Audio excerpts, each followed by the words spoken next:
Bien, muy buenas tardes, bienvenidas, bienvenidos a esta nueva sesión de nuestra cátedra abierta, Filosofía y Crisis Ecológica. Antes de iniciar, quisiera de nuevo darle el agradecimiento, como siempre, a nuestra comunicadora Laura Chandía y al personal de UDA Arroba, que siempre están pendientes de que esta transmisión salga bien y podamos comunicarnos con ustedes. También quisiera contarles que nuestro siguiente encuentro será el 2 de diciembre. Ahí estaremos escuchando al profesor Sergio Muñoz, que nos hablará de los derechos bioculturales, el caso del río Atrato, y terminaremos este ciclo de filosofía y crisis ecológica el 9 de diciembre. Los estaré acompañando yo de nuevo para hablar de Aristóteles, virtudes y naturaleza. Esperamos que nos puedan acompañar en esas dos últimas fechas y les estaremos anunciando también nuestros eventos para el año entrante. Bien, hoy los acompañaré yo.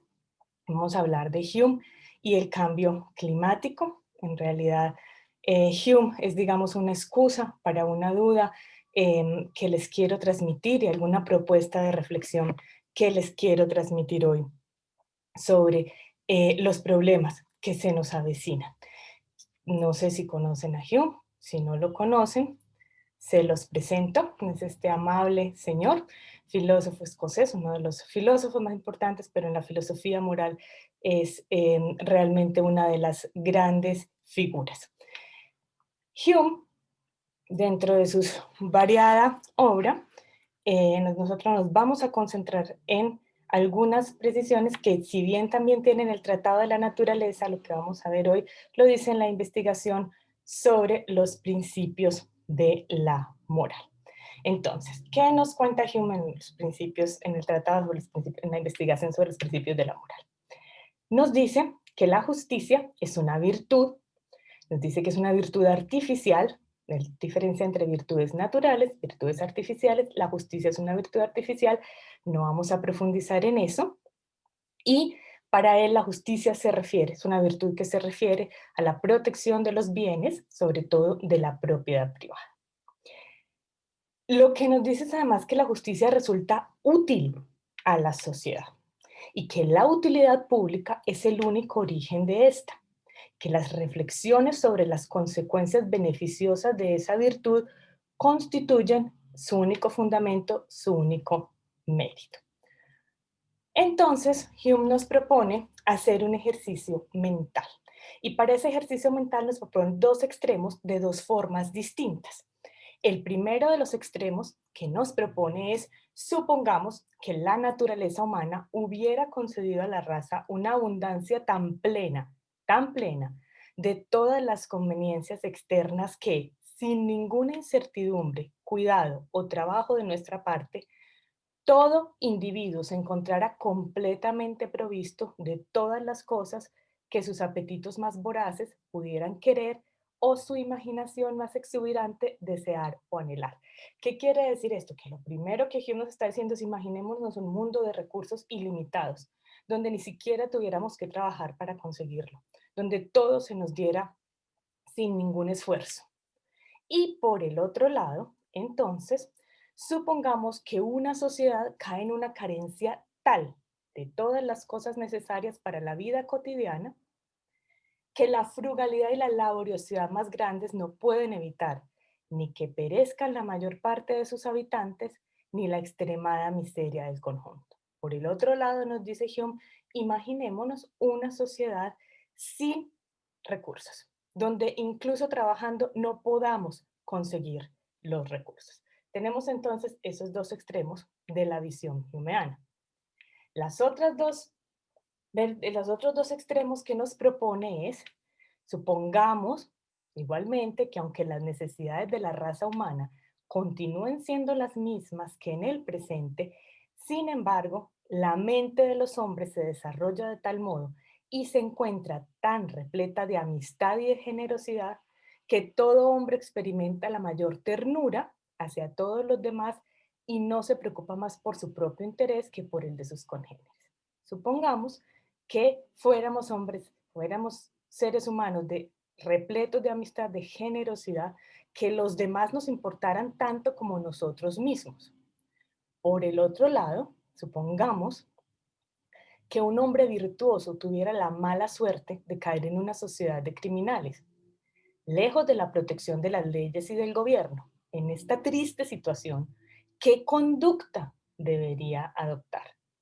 Ve que prevalece una rapacidad tan extrema, tal falta de consideración a la equidad, tal desprecio por el orden, tal ceguera estúpida respecto a las consecuencias futuras, como para conducir en muy poco tiempo al resultado más trágico. Dos extremos entonces. El primero, que fuéramos dotados con una amistad, generosidad hacia los demás, que hiciera pues que los demás nos importaran tanto como nosotros mismos, y el otro, que fuésemos una sociedad de criminales sin ninguna consideración por el otro, donde más bien el desprecio por el otro fuera lo que rigiera. Entonces, para qué le sirven a Hume y para qué nos sirven en nuestra reflexión estos dos extremos? Pues precisamente para entender lo siguiente. Por un lado, que las reglas de la equidad o la justicia dependen completamente del estado y condición particulares en que se encuentran colocados los hombres y deben su origen e existencia a esa utilidad que obtiene la comunidad de su observancia estricta y constante. Entonces, lo que nos está diciendo Hume es que hay condiciones materiales y condiciones humanas que posibilitan la justicia, pero la situación normal de la sociedad, dice él, es un término medio entre estos dos extremos. La situación en la que vive Hume es un término medio, primero, entre los recursos y segundo, un término medio moral. ¿Qué quiere decir un término medio moral? Somos parciales con respecto a nosotros mismos y a nuestros amigos, pero somos a la vez capaces de aprender las ventajas que resultan de una conducta más equitativa. Entonces, el mundo donde es posible para Hume la justicia, donde se hace útil, de donde deriva su mérito, es un mundo de un término medio donde existen los recursos suficientes para todos, aunque haya que trabajar para conseguirlos, pero además donde somos, si bien inicialmente em, parcializados con respecto a los nuestros, pues también somos capaces de entender las ventajas, él lo llama así, de irnos moralmente a considerar a los demás. Dejemos por un momento al buen Hume, vamos a retornar a él para decir lo siguiente. Un proyecto cosmopolita de la moral, es decir, un proyecto de una moral universal, un proyecto de la moral humana, filosóficamente hablando, no es en realidad tan nuevo. Podemos decir que en la antigüedad ya tenemos con los estoicos un primer bosque, una primera comprensión de lo que podría ser una moral cosmopolita, y en realidad es un proyecto que se consolidó durante el tiempo. Sin embargo, en nuestras vidas como seres humanos, no solo como proyecto filosófico, sino como seres humanos, en realidad hemos vivido la moral de las pequeñas comunidades. La mayoría del tiempo de la existencia de los seres humanos, la humanidad ha vivido en moral de pequeñas comunidades, es decir, moral de regiones, de países muy pequeños, de lugares pequeños, no en ese mundo cosmopolita que planteaba la filosofía.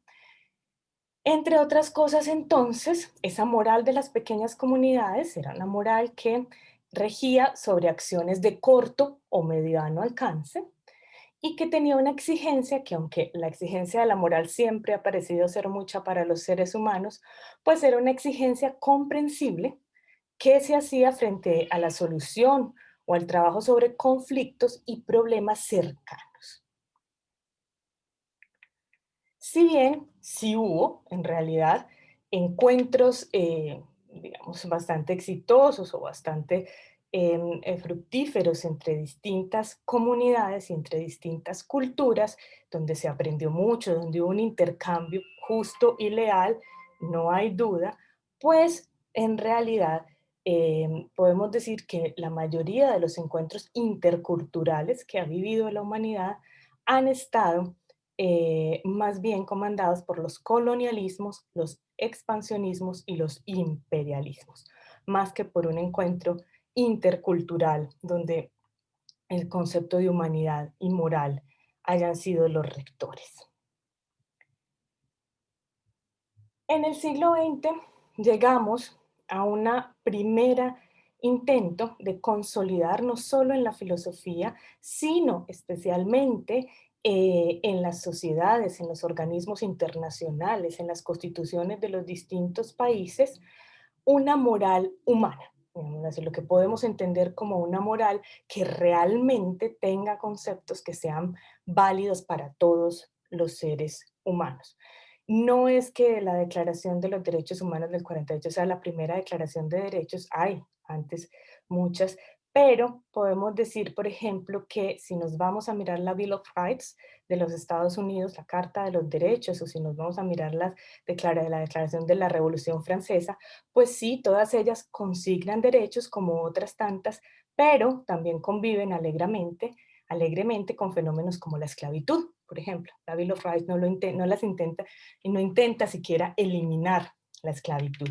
Entonces, un intento de hacer una moral que considere a todos los humanos como lo que son, humanos, que los cubra y los proteja a todos, sin consideraciones de raza, sin distingos de raza o de género, pues es algo que vivimos en el siglo XX, justo después de que la humanidad, casi toda, se batió en dos guerras horribles. Y ahí se consolidaron, también para la opinión pública, también para el mundo en general, conceptos como derechos, dignidad y justicia, por ejemplo. No era la panacea, no era la solución, pero en realidad sí era, considero yo, eh, una perspectiva distinta, un avance, un progreso, si queremos decirlo en términos de Mill, porque teníamos una nueva concepción de humanidad, empezamos a integrarnos con la idea de que hay formas en las que ningún ser humano debería ser tratado, a buscar condiciones básicas de vida o a decir que hay un ideal moral que es buscar condiciones básicas de vida para todos los seres humanos. También entendimos que hay que proteger a los seres humanos incluso o a veces especialmente frente a sus propios estados, de esa idea de que el Estado es como un padre que puede hacer con sus hijos lo que quiera, fue una idea que superamos también, y que podíamos, digamos, aspirar a una protección básica y esencial, que todo ser humano podía aspirar a ella donde quiera que estuviera. No importaba el lugar, no importaba la raza, no importaba la religión. Esos eran unos ideales que se marcó el siglo XX de la posguerra, podríamos decir eran universales y que nos daban unas luces de lo que podía ser un futuro más humano del que había vivido la humanidad, sobre todo la primera mitad del siglo XX. Se fueron consolidando las democracias, claro, mientras también se consolidaban algunas tiranías, pero al final podemos decir que se consolidaron de una u otra forma las democracias e incluso un proceso que en otros aspectos fue tan dañino o ha sido tan dañino como el de la globalización, podemos decir, como lo dice Maquieira, que también se convirtió en un ámbito de posibilidad en el que se vigoriza la búsqueda de la justicia, el aumento de redes de conciencia global y de marcos institucionales multilaterales. Muchos reclamos de justicia, muchos reclamos de derechos se hicieron reclamos universales, fueron escuchados más allá de las fronteras, a veces de esas fronteras que realmente no querían escucharlos. Entonces, hasta ahí podemos decir, teníamos cierto proceso, eh, la historia de la humanidad nunca es perfecta y siempre se cuenta en esto solo una parte pequeña, pero cierto proceso de irnos a una moral cosmopolita que nos protegiera como seres humanos. Sin embargo, también por esas mismas épocas, en la hace unos encuentros hablábamos del comienzo de este crecimiento de las emisiones, de lo que llamamos cambio climático, que lo ubicaban muchos autores en el 45, justamente. Estamos hablando pues de la Declaración de los Derechos del 48. Entonces, mientras tanto, iniciábamos también un proceso antropocéntrico, patriarcal, individualista de dominio, control, explotación, devastación de la naturaleza no humana. Algo que algunos autores llaman iniciamos una guerra abierta contra la naturaleza. Este proceso fue apoyado por formas de conocimiento que desde todas las áreas justificaron la intención de dominio del ser humano sobre el mundo natural no humano. Y fue además consolidado por un capitalismo neoliberal globalizado y por el ideal del crecimiento económico sin límites. Y entonces se nos convirtió de pronto en esto, se nos naturalizaron estas imágenes, porque son así, porque hay que tratarlos así, porque eso es normal, porque eso es la vida, y la vida se nos fue aumentando con este tipo de ideas, de imágenes, o con estas, porque cada cual verá, porque eso da dinero, o con estas, o con estas. Lo que hay a la izquierda, no sé si lo sepan, es minería a cielo abierto. Se nos fue entonces haciendo la vida así. Una vida acostumbrada a la dominación, una vida acostumbrada a la tortura de los otros, una vida acostumbrada al abuso y a la explotación de la naturaleza no humana. Entonces, empezamos a vivir algo que se está consolidando cada vez más, un colapso ecológico. Algunos lo asocian solo con el cambio climático, pero hay muchos otros fenómenos asociados a ese colapso ecológico. Y con lo que quiero empezar esta otra parte es a decirles que hay una crisis ecológica, sin duda, pero que esa crisis ecológica es también una crisis de los sistemas morales, de estos que creímos se estaban consolidando durante estos últimos años, de aquello que hemos considerado bueno y correcto, y que hay una crisis de humanidad. Es decir, tenemos una crisis seria como seres humanos, tenemos una crisis de humanidad, y tanto como debemos pensar cómo salir del colapso ecológico, el asunto es que también, como está asociado con nuestra crisis de humanidad, de lo uno no se sale sin lo otro, sin un replanteamiento de la humanidad no saldremos probablemente del colapso ecológico. El asunto que nos compete a los filósofos es decir que esto no es solo un problema técnico, que esto no es solo un problema científico, que esto es un asunto ético, político, social, es decir, es una crisis de humanidad. Ante todo, podríamos decir, es una crisis de humanidad. Es una crisis que nos puede hacer perder ese equilibrio del que hablaba Hume, debido a que la escasez de recursos puede hacer perder la justificación, la utilidad, el mérito, no solo de la justicia, sino de lo que entendemos por derechos y por dignidad. ¿Por qué? Se preguntarán ustedes. Pues porque todos los científicos con un grado alto eh, de acuerdo nos están diciendo hemos llegado ya a muchos límites planetarios, hemos traspasado ya muchos límites planetarios, muchos límites biofísicos. Esto se ve, ya lo estamos viendo en el aumento de la temperatura, ya casi que no podemos, no tenemos medición normal de la temperatura. Cada año hay días más calientes que el año anterior. Cada año registra días o oleadas de calor más caliente que el anterior. Entonces ya perdimos la idea de cuál es una temperatura normal porque cada año sobrepasamos el anterior. La acidificación oceánica, la pérdida de especies, recordemos que estamos en la sexta extinción por mano humana, agotamiento del ozono estratosférico, alteración de los ciclos del fósforo y el nitrógeno necesarios para la vida en nuestro planeta. Pues bien, ¿qué quiere decir todo eso? Vamos a darle un poquito de concreción. Vamos a darle un poquito de concreción con el último informe del IPCC. Se estima que las actividades humanas han causado un calentamiento global de aproximadamente 1 grado con respecto a los niveles preindustriales, con un rango probable de 0,8 a 1,2.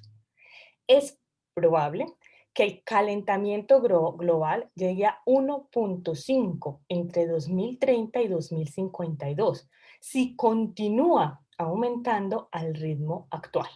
Nivel de confianza alto es la forma en cómo nos dice la ciencia que esto pues tiene muchas posibilidades de suceder. Seguridad no es una palabra que se usa mucho, pero nivel de confianza alto.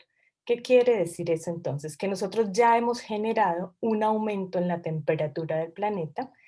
Es un aumento que ya no podemos revertir, que la posibilidad de que se llegue a 1,5 es alta y de aquí al 2030, de 2030 es en 10 años, y hay metas entonces, la meta que se han puesto todos los gobiernos supuestamente es no llegar a los 2 grados, mantenerla por debajo de los 2 grados. Esa es nuestra expectativa ahora, mantener entonces la temperatura, el aumento de la temperatura global por debajo de los 2 grados. Ya no tenemos entonces la expectativa de revertir nada, ya no tenemos entonces la expectativa de volver a ninguna normalidad, ya lo que nos queda es frenar, adaptarnos. Y aquí vienen algunos datos que nos pueden ayudar a comprender mejor la difícil situación en la que estamos. Dice Manuel Rodríguez que el 2016 pasará a la historia como el año en el que la atmósfera de la Tierra alcanzó un aumento de 400 partes por millón de dióxido de carbono. La última vez que alcanzó esa concentración de CO2 fue hace 3 millones de años. 3 millones de años. Ahora, buena parte de estas emisiones fueron emitidas en las últimas décadas. Después, incluso de 1992, que fue el año de la Gran Cumbre de la Tierra, la Convención de la ONU sobre Cambio Climático, es decir, después de que ya sabíamos, para todos aquellos que insisten en que la ignorancia es nuestra justificación.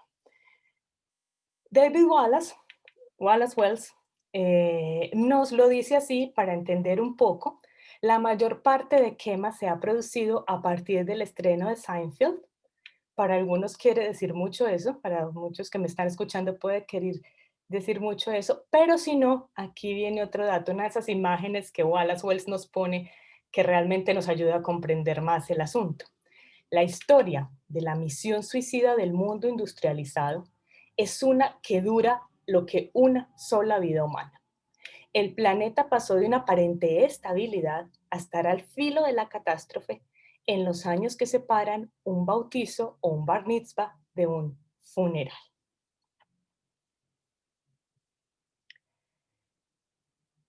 El asunto es entonces que si nosotros seguimos teniendo este aumento, no paramos, pues tendremos un aumento consuetudinario de la temperatura.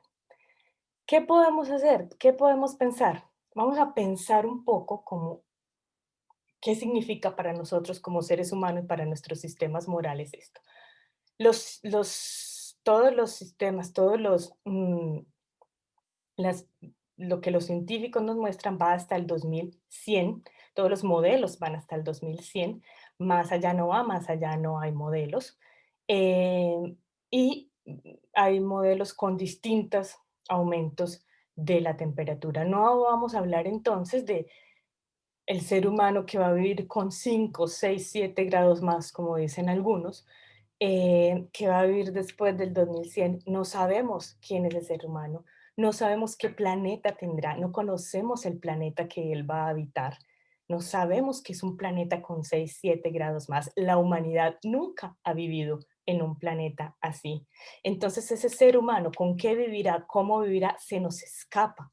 Y esperemos que ese ser humano que tendrá que afrontar un planeta, para parafrasear el libro de David Wallace, probablemente inhóspito, pues no llegue a ser. Mientras tanto, concentrémonos en este. La crisis climática ya está teniendo un efecto, según el Centro de Monitoreo de Desplazamiento Interno. 17.2 millones de personas tuvieron que abandonar sus casas el año pasado debido a desastres naturales que les impidieron ejercer sus vidas con normalidad. Los cambios lentos en el medio ambiente, como la acidificación de los océanos, la desertificación y la erosión costera, también están afectando directamente los medios de vida de las personas y su capacidad para sobrevivir en sus lugares de origen, nos dice la ONU, las Naciones Unidas. Cada vez tenemos más refugiados climáticos. La ONU calcula el aumento será exponencial en los últimos años. ¿Qué quiere decir esto? Que tendremos durante los próximos años un aumento de las personas que tendrán que abandonar sus hogares porque en sus hogares la vida no va a ser posible y porque en sus hogares la alimentación ya no va a ser posible.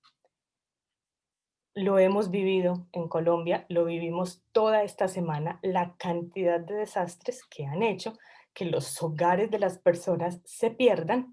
En muchos lugares lo que se está viviendo es que las personas están teniendo y van a tener cada vez más que abandonar sus hogares. Y entonces tenemos ya lo que nos dice la ONU, como les digo, lo que vivimos en Colombia esta semana, pero ETA, era el visitante anterior de nuestras costas caribeñas, siembra ya la semilla para una crisis, nueva crisis migratoria en América Central, destruye el hogares de 800,000 familias que ya no podrán habitarlo, que ya no podrán alimentarse en sus lugares, y hay otra cantidad de personas que están teniendo que abandonar sus hogares en todo el mundo por razones climáticas, por razones de la degradación climática. Y además están hechos. El aumento de las migraciones en el mundo será un aumento para el sufrimiento animal que, como nos lo dicen los dos autores, sufren de la misma forma que los humanos las migraciones. El aumento de los animales que tendrán que ser abandonados o abandonados en libertad o dejados en corrales, casas o establos, porque lo que llamamos fenómenos naturales, que hoy sabemos que no son tan naturales, digamos, que los ha causado la mano humana, a veces exigen que se salga tan rápido que no se pueden rescatar.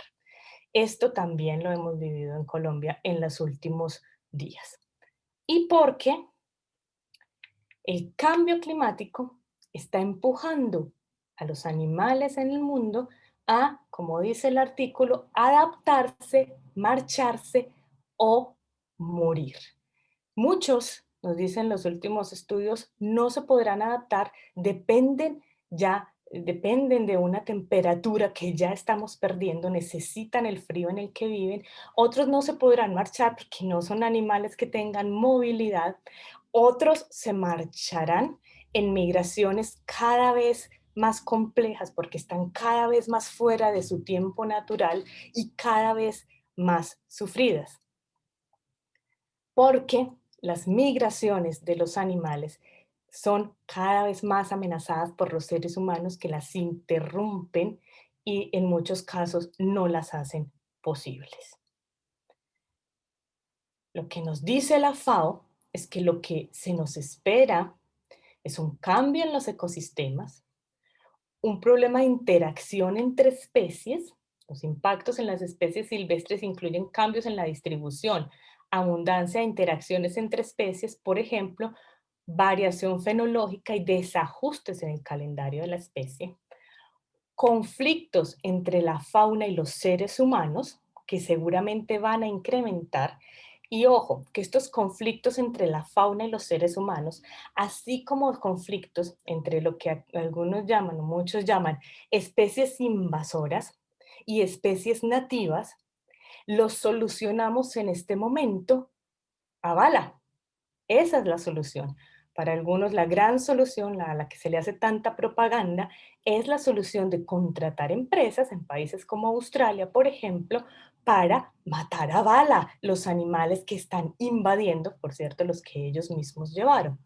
Es decir, la solución hasta este momento a todo conflicto entre humano y animal es la solución del matarife, la solución de la sangre. ¿Qué vamos a hacer cuando estos conflictos se sigan acentuando como lo han estado haciendo? Los incendios en áreas silvestres que harán que los animales pierdan su hábitat y tengan que buscar otros. Nosotros vamos a buscar otros hábitats, los animales también, y problemas en la salud y la enfermedad.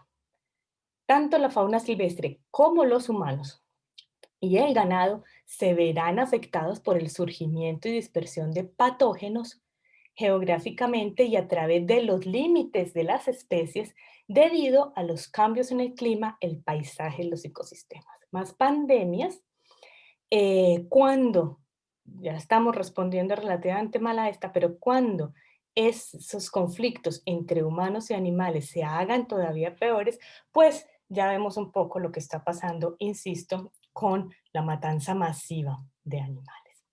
Entonces, ante este panorama,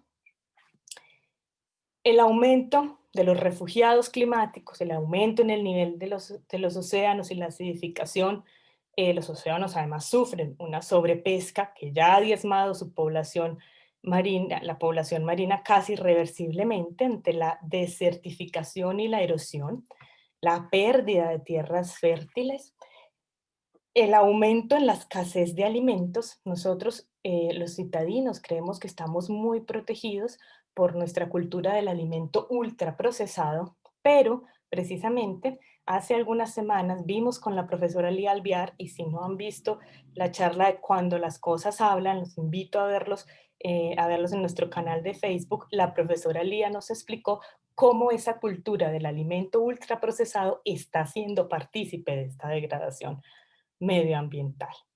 Ante el probable aumento de las pandemias, de los incendios, de los desastres, las muertes por calor que también se prevé aumentarán, la escasez de agua y energía, es decir, ante este panorama, ¿cuándo colapsarán también nuestros frágiles sistemas morales?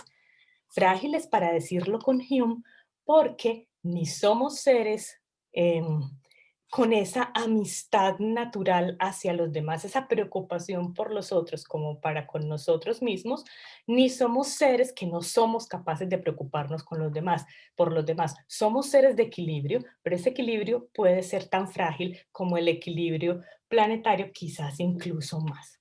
¿De cuánta solidaridad seremos capaces los seres humanos? Es decir, a partir de qué punto, como dice Hume, las leyes de la justicia quedan en suspenso y dan paso a los motivos más fuertes de la necesidad y la autoconservación. Harald Welzer, en un libro ya muy famoso, Guerras Climáticas, ¿por qué mataremos y nos matarán en el siglo XXI? Nos presenta un panorama, él mismo lo dice, en el que esperan equivocarse, pero nos presenta un panorama de violencia. Dice que en el futuro, ante toda esta escasez de recursos y ante todas estas situaciones que les he nombrado, se privilegiarán las soluciones violentas al problema de los refugiados. Habrá guerras por los recursos y habrá guerras de creencias. Su perspectiva es entonces que solucionaremos estos conflictos con violencia, que la violencia será la respuesta. Las guerras climáticas, como las llama el autor. Otros están preocupados porque afirman que hay un peligro de que se nos venda seguridad ante la ola de refugiados. Podemos tener un ejemplo triste en la ola de refugiados que llegó a Europa de Siria hace algunos años y que para muchos analistas es una de las causas de el fortalecimiento de los nacionalismos en Europa, muchos de los cuales siguen realmente fortalecidos. Entonces, nos venderán seguridad, habrá un aumento y consolidación de los nacionalismos, un tratamiento militarista de los conflictos, cierre de fronteras, por lo tanto, pérdida de derechos y libertades para todos. La idea es, la preocupación crece de que cedamos voluntariamente la protección de nuestros derechos y libertades por esa seguridad que ya se ha hecho antes, ya ha pasado. Entonces, esa situación de violencia puede además extenderse, de hecho ya se extiende fuertemente, hacia el mundo animal, a partir del aumento de los conflictos entre animales y humanos, matar miles de animales desplazados, los animales se desplazarán, esa será su única opción, matar miles o millones de animales de fábricas industriales. Nosotros tenemos hace mucho tiempo una dinámica perversa de crear animales por millones para matarlos por millones, no solo para consumo, sino cuando hay algún problema. 17 millones de bisones en Dinamarca, millones de cerdos que mató China por la fiebre porcina y que se van a tener que seguir matando porque la fiebre porcina sigue aumentando, millones de cerdos que también mató Australia porque tenía una crisis de agua, no podía suplir de agua no a los animales, sino a la industria. Es decir, nosotros generamos animales por millones, los matamos por millones y esto se va a seguir recrudeciendo si seguimos así. Y además, porque los conflictos entre los animales y los humanos se recrudecerán a partir de la monopolización de recursos que ya está, pero que quizás se empeore por parte de los humanos. Por ejemplo, las fuentes de agua y el alimento. Esto es, estas imágenes se pueden ir haciendo cada vez más comunes, sus víctimas serán ya tantas que tendremos entonces que pensar qué va a pasar con nuestros sistemas políticos y sociales a partir de que esto, que ya es muy común, se vuelva peor. ¿Qué podemos hacer entonces? Muchas cosas, sin duda, desde muchas perspectivas. Yo les ofrezco una perspectiva filosófica y una perspectiva que plantea una transformación sociocultural de fondo, necesaria para adaptarnos, necesaria para frenar en lo posible el declive de nuestro mundo natural, que al fin y al cabo es nuestro mundo, ese es, no hay otro, el, necesarias para generarnos nuevas formas en el mundo en que nos va a tocar vivir, de vivir bien.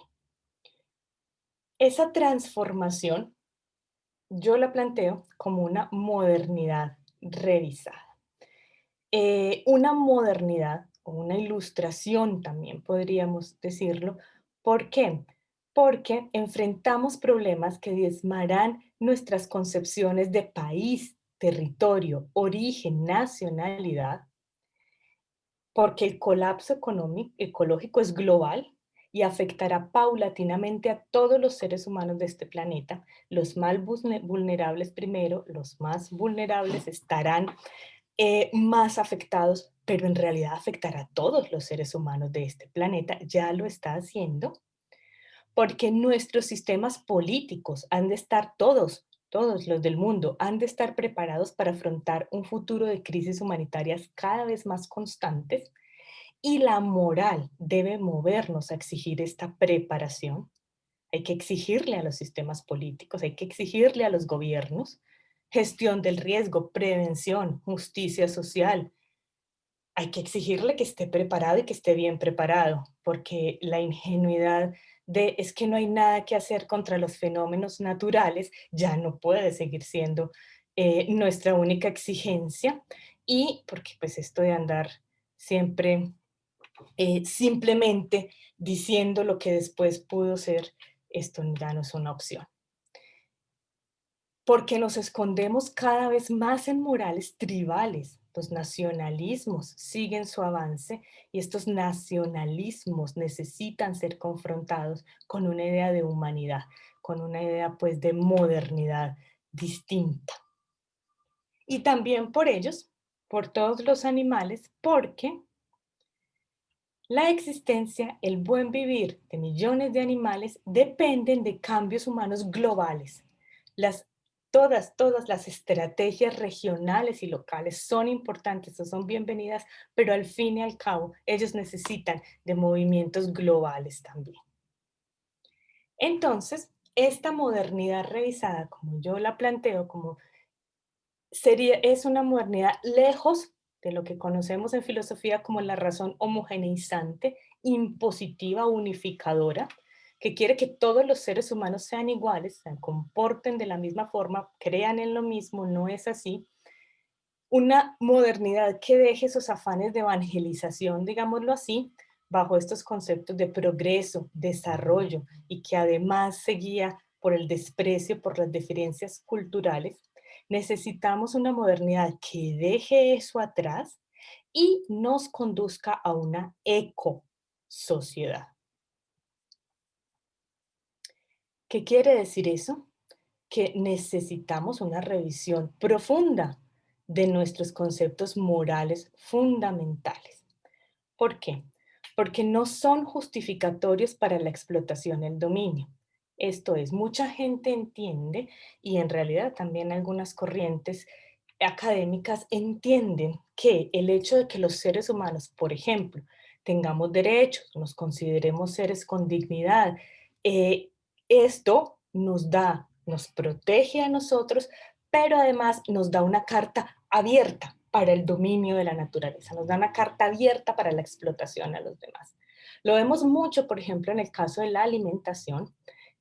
Cada vez que intentamos poner de relieve las circunstancias de los animales que sirven para alimentación, cada vez que intentamos poner de relieve los serios problemas morales que tiene la alimentación del siglo XXI, que mata millones de animales cada año, alguien nos dirá, yo tengo el derecho de alimentarme como quiera. Entonces, una revisión de nuestros conceptos morales esenciales es una revisión que nos indique que mis derechos no son una carta abierta para alterar la vida de los demás o para dominar y explotar a la naturaleza. Necesitamos aumentar el rango de protección a partir de los conceptos de derecho y justicia, como lo veremos en un momento, y necesitamos que la moral, además de aumentar su rasgo de protección, proteja especialmente a los más vulnerables, no importa su especie. En filosofía, gobernó durante mucho tiempo la idea de una moral recíproca, es decir, yo tengo obligaciones morales para aquellos que también las tienen conmigo, que las pueden entender. Los derechos los tienen solo aquellos que pueden exigirlos. Los derechos los tienen solo aquellos que entienden que es un derecho y pueden exigirlo. Esta es una concepción que todavía se privilegia hoy en día. Pero, y esto es muy importante, esta concepción deja de lado precisamente a los más vulnerables, deja de lado a los que menos se pueden proteger.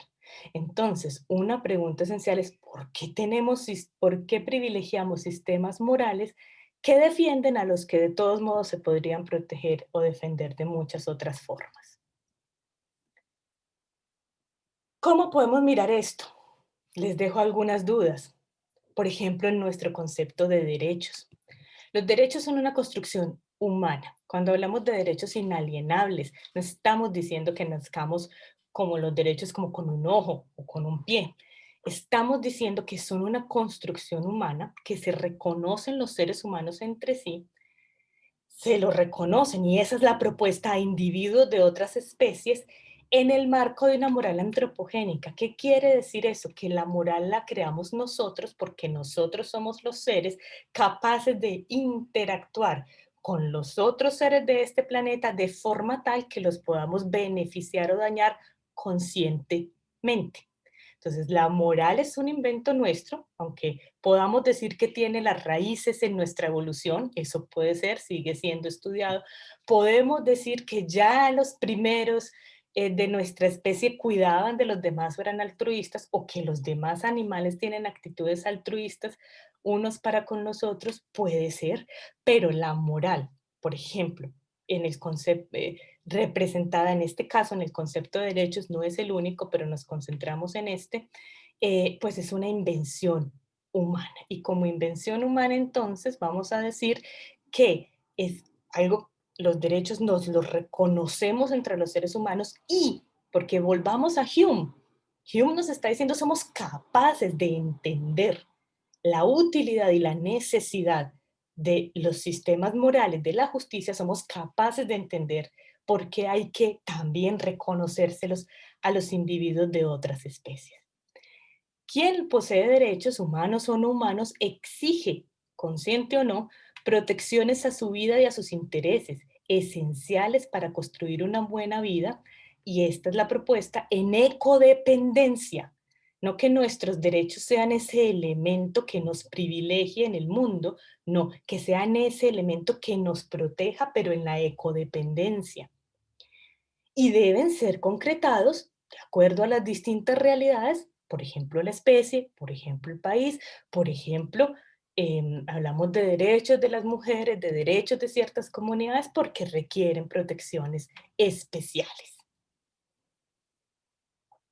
Los derechos protegen, deben proteger las posibilidades de la vida misma, que pueden cambiar en cada tiempo y lugar, y no solo deben ser entendidos como una abstención del actuar, lo que conocemos en filosofía como los derechos negativos, usted se limita a no atacar al otro, sino que cada vez, dadas las condiciones además ecológicas que vivimos, deben ser entendidos como el actuar solidario para la protección de los otros. Y creo que la situación en Colombia esta semana nos da una base para entender eso. Son la base de las exigencias políticas para que todo Estado esté orientado a esas protecciones, y la protección y el respeto de los derechos, este es el problema, será cada vez más difícil, pues las condiciones de vida lo serán.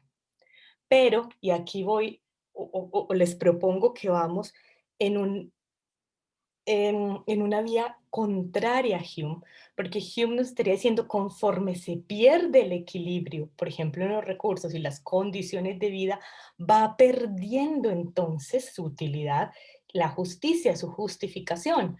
Pero nosotros diríamos, conforme se van haciendo más difíciles las condiciones de vida, hay que fortalecer el sistema moral, hay que fortalecer nuestra concepción de derechos, hay que universalizarla la concepción de derechos, que sea local y que sea universal, precisamente porque las vidas necesitan mayor protección ahora que en ese mundo que, como dice Hume, todo, en el que todo nos esté dado, incluso sin trabajo.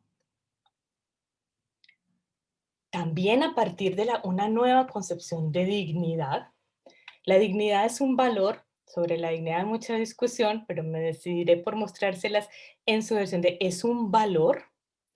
Y necesitamos un concepto de dignidad que se basa en un reconocimiento de los seres humanos, de que hay condiciones de vida y que hay tratos básicamente inaceptables.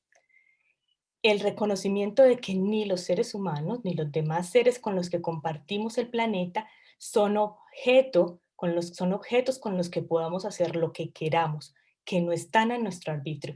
Lo que hace la dignidad en sus muchas construcciones filosóficas, pero por supuesto quien sea filósofo o estudie filosofía reconocerá aquí el ego kantiano. Claro, lo que nos enseña la dignidad es que el otro, protegido por la dignidad, está libre de nuestro arbitrio. No podemos hacer lo que queramos con él. Tenemos que limitarnos, pensar nuestro actuar. No es el otro, que como diría Kant, es solo medio. Necesitamos entonces renovar ese concepto de dignidad para anclarlo todavía más en esa idea de que toda vida tiene condiciones para florecer que han de tener que ser garantizadas, toda vida.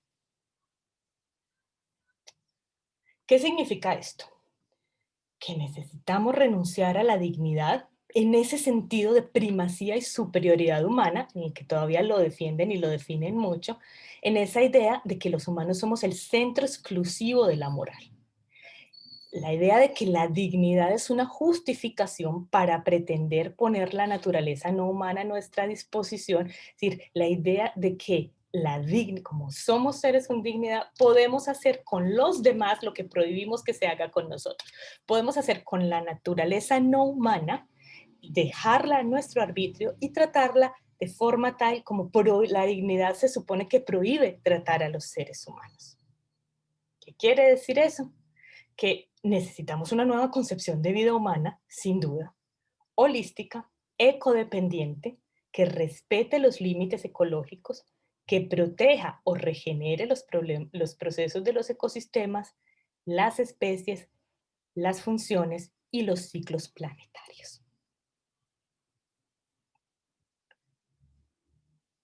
Los procesos de degeneración ecológica, los avances de la escasez y de los movimientos migratorios pueden llevar a ver al otro, y este es un peligro grande, serio, sobre el que hay que advertir, humano o no humano, como un competidor eterno, un enemigo en busca de los mismos escasos recursos. Y ahí volvemos a Hume, porque Hume dice, cuando eso es así, pues ¿qué otra opción va a quedar sino la supervivencia, las armas, la defensa? ¿Qué justicia puede proteger?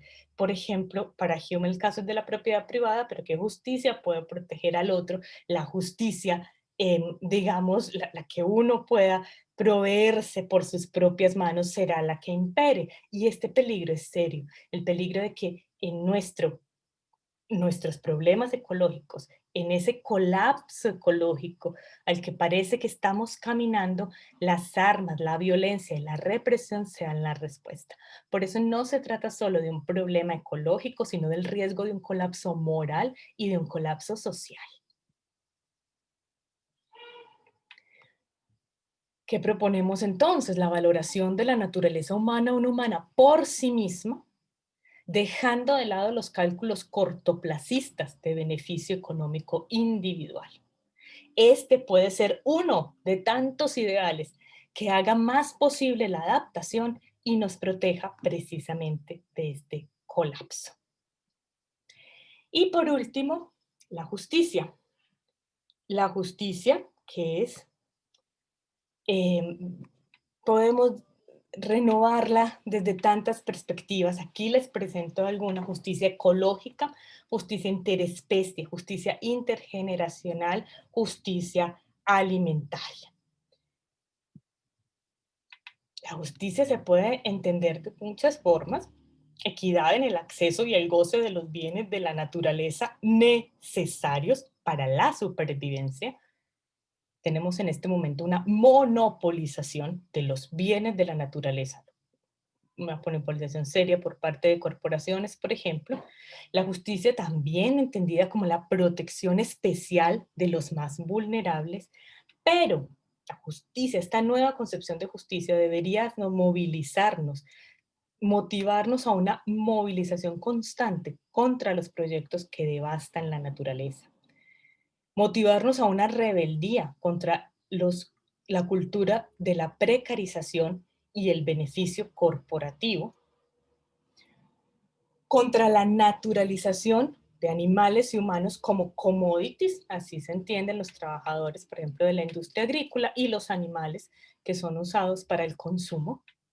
La justicia entendida como una contraposición a un sistema que entiende que naturaleza, animales y humanos están al servicio de unos pocos. Ese sistema que economiza todas las regiones de la vida, que precariza la vida en beneficio de corporaciones y millonarios, que privatiza la tierra y la deja en manos de terratenientes y despojadores, que cosifica y monetiza todas nuestras relaciones, que honra la riqueza mientras profundiza la pobreza. Les propongo, creo, que solo cuestionar este sistema, es que es algo que ni medianamente hacemos, solo cuestionar este sistema sería el comienzo de un nuevo mundo. Podría ayudarnos a la adaptación, podría ayudarnos a parar, pero es que, insistamos, si seguimos entendiendo esto exclusivamente como un problema científico y tecnológico, si no entendemos esto como un problema estructural, sistémico de todos nuestros sistemas de vida humana, si no cuestionamos el sistema en el que vivimos, poco vamos a poder alcanzar. Sería el comienzo, digo, de un nuevo mundo que pudiese enfrentar el peligro de que, ante el cambio planetario, la justicia, como dice Hume, pierda su utilidad, su mérito, su justificación. Hay que apropiarse a través de la justicia porque estamos avanzando hacia un camino en que la vamos a hacer inútil, para decirlo en palabras de Hume. ¿Qué concluyo entonces? Concluyo que tenemos, como les dije desde el principio, una crisis de humanidad, una crisis de sistemas morales, políticos y sociales, que estamos en el camino de romper el equilibrio que hace posible nuestra vida en comunidad. Y con esto no me refiero a la vida, es decir, no me refiero al riesgo de extinción que está ahí, no me refiero a ese riesgo terrible de que millones de personas pierdan la vida por oleadas de calor y eso, que es un riesgo horrible, sino que también está en peligro que podamos vivir los unos con los otros cuando, si nosotros somos competidores por el agua, y si, como dice Belsar, lo que se nos espera son las guerras de los recursos, la vida en comunidad cada vez, nunca es un algo inmediato, cada vez nos va a resultar más difícil. Ante el peligro entonces de la violencia, de la guerra y de la represión, debemos decir que podemos, porque lo podemos hacer, contraponer un ideal, este es uno, son muchos otros los que seguramente ustedes tienen en mente, son muchos otros los que se pueden em, pensar, yo digo, este es uno, de una nueva ilustración, de una modernidad renovada, de una humanidad reconstruida, que nos una, al menos en sentido básico, como seres humanos tal y como el colapso ecológico lo está haciendo, nos está uniendo como seres humanos en la degradación de todas las condiciones de vida. Y con esto concluyo. Muchas gracias por su paciencia, muchas gracias por su escucha.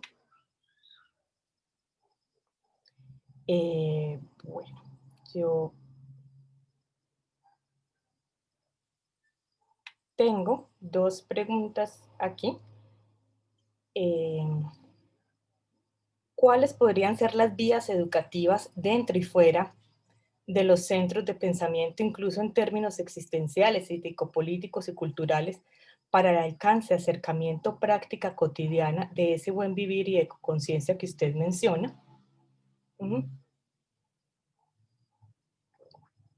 Lo que pasa es que aquí no puedo ver el nombre de quien me pregunta para hacer el correspondiente saludo, pero bueno, voy a responder entonces. Claro, eh, ahí hay una preocupación esencial de quien está afrontando y es la preocupación por la educación. Es decir, ya solo plantear la preocupación es algo supremamente importante. Se llama alguien más, ok, alguien más. Hay algo aquí supremamente importante. Por ejemplo, nosotros acá vemos que Antioquia ha declarado la emergencia climática. ¿Dónde está la educación en esa educación de emergencia climática? Hemos preguntado en otros aspectos, en otros espacios, ¿por qué no estamos contándole a nuestros jóvenes, a nuestros niños de este problema? ¿Por qué no los estamos educando? ¿Por qué no les estamos enseñando qué es lo que está pasando? En efecto, uno de nuestros serios problemas es que simplemente ignoramos el problema de la educación. Entonces, lo primero es decir que sin educación ninguna declaratoria de emergencia climática servirá si los ciudadanos, los individuos, los seres humanos no estamos conscientes de cuál es el problema. E incluso en términos existenciales, exactamente. Ese es el problema. Te lo voy a responder incluso de una forma bastante práctica. El cambio climático hay que llevarlo a las escuelas El cambio climático hay que llevarlo a las universidades. El cambio climático debería estar en casi todos los pensums. Mira que no está casi en ninguno. Es una extrañeza. Hablábamos con la profesora Eschenhagen hace algunas semanas, decía, en las ciencias sociales ni se menciona, en la filosofía muy poquito. Es decir, tenemos que llevarlo al pensum, pero tenemos que llevarlo a la opinión pública. Y eso es un problema serio que tenemos porque los medios no están especialmente interesados en este tema. Hay muchas propuestas. Una propuesta que me gusta mucho, por ejemplo, es la propuesta de educación en la naturaleza. Nosotros no conocemos la naturaleza. Quienes nos criamos en una ciudad tenemos poco contacto con ella. Y esa educación en la naturaleza es un como volver a construirnos, por ejemplo, en qué significa tocar la tierra, que no la tocamos, qué significa convivir con insectos, qué significa tener una flor cerca, no cortarla, no ponerla en un jarrón, es decir, tener un contacto directo con la naturaleza, que eso incluso es probable. Entonces, hay vías educativas tanto para hacerlo una cátedra obligada. Por ejemplo, ahora en España hay una región, se me olvida el nombre, que pone empatía con los animales como cátedra obligada. Hay que eliminar de nuestros contextos educativos aquellas em, materias y contextos explotativos. Hay que acercar el cambio climático a los niños y hay que acercar el cambio climático. Y esto me extiendo un poquito más para decir esto. Cambio climático es muy difícil de entender, muy difícil. Todo lo que, todos los fenómenos además asociados, uno puede entender más fácil que haya una extinción de especies, pero todo lo demás es muy difícil de entender. Si ustedes leen incluso los informes de la ONU, son difíciles de entender. Eso quiere decir que para enterarme del problema, yo como una persona del común, que no tengo esto como oficio, tengo que ponerme a leer extra y ponerme a leer extra cosas que difícilmente voy a entender. Buscar, mirar eso realmente, no nos digamos mentiras, la mayoría de personas no están en capacidad de hacerlo porque ni tiempo tienen. Entonces el cambio climático tiene que llegar a los hogares de todos, de muchas formas, pero de forma fácil, de forma que la gente entienda lo que está en juego y no solo, con todo el respeto, en forma de papers científicos, porque así no vamos para ningún lado. Y ¿cuál es el papel de las emociones políticas en la construcción de esa conciencia ecosensible respecto de la naturaleza, pero también respecto de la decadencia de las relaciones sociales actuales? Me imagino que me están preguntando por las emociones políticas en el sentido nussbauniano, quizá, pero bueno, hay una discusión fuerte con las emociones políticas. Hay muchos filósofos que insisten en que las emociones incluso interfieren en la política de forma no apropiada y ponen como ejemplo lo sucedido, por ejemplo, en las elecciones en muchos países en el 2016, donde la manipulación abierta y descarada de las emociones de muchos ciudadanos de muchos países dio como resultado el aumento de los fascismos, de los nacionalismos y de pues todo aquello que recordamos con tragedia de lo que todavía no hemos terminado de salir. O sea, ahí hay una controversia grande. Yo en lo personal creo que las emociones sí que son tan importantes para nuestro desempeño político, pues que precisamente manipularlas tuvo resultados tan categóricos por ejemplo, en las distintas elecciones del 2016, que hay que educarlas. Em, Nosotros no somos seres de emociones buenas, malas, simplemente, y cuando hablamos de emociones políticas, aquello que nos acerca a una causa, aquello que nos hace luchar por una causa, por un ideal político, por ejemplo, que nos motiva, más allá de las meras razones, por ejemplo, eso hay que formarlo. Y hay una discusión si es el Estado el que debe hacerlo, la confianza en nuestros estados se ha disminuido bastante, o quién debe hacerlo. Yo creo que nosotros tenemos un sistema educativo que se fija muy poco en la construcción de ciudadanos políticos, que se centra muy poco en nuestra comprensión como ciudadanos políticos, muy poco o nada. En la universidad la materia de formación política se da con las mejores intenciones, pero a veces pasa un poco de largo. La formación política, si no se la queremos dejar al Estado, aunque el Estado también debe formarnos como ciudadanos democráticos y enseñarnos la importancia de la democracia, pasa es que no necesariamente está en interés del gobierno de turno, lamentablemente, la formación política tiene que estar en la escuela desde el primer momento y no solo en la versión de las elecciones para personero, sino qué significa vivir en un país, construir política, construir país, qué significa un Estado. Mm, muy difícil, por ejemplo, en nuestro contexto en el que las personas escasamente ven al Estado y sus representantes, pero eh, hay que formar las emociones políticas, hay que educarlas por sí solas, digamos, pueden ser muy buenas, pero pueden ser también muy peligrosas, para decirlo en términos platónicos.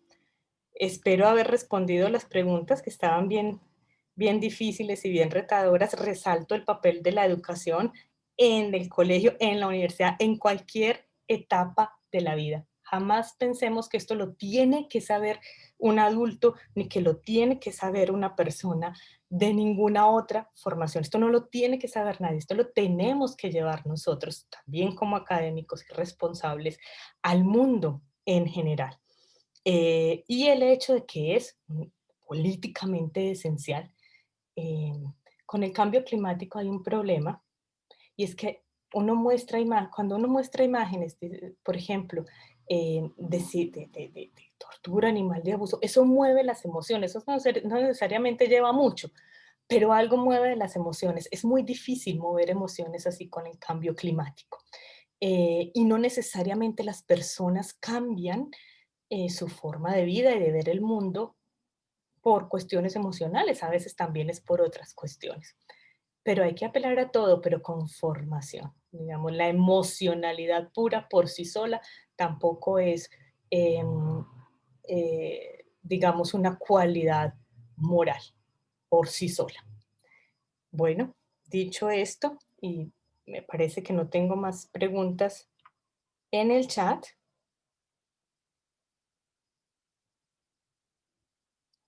Bueno, parece que sí respondí. Pues muchas gracias a todas, muchas gracias a todos por la paciencia durante este largo rato. De nuevo, decirles que las invito a nuestro próximo encuentro en el diciembre 2 a las 4 de la tarde para escuchar el problema de los derechos bioculturales, el caso del río Atrato. Hasta entonces y buenas tardes. Hasta luego.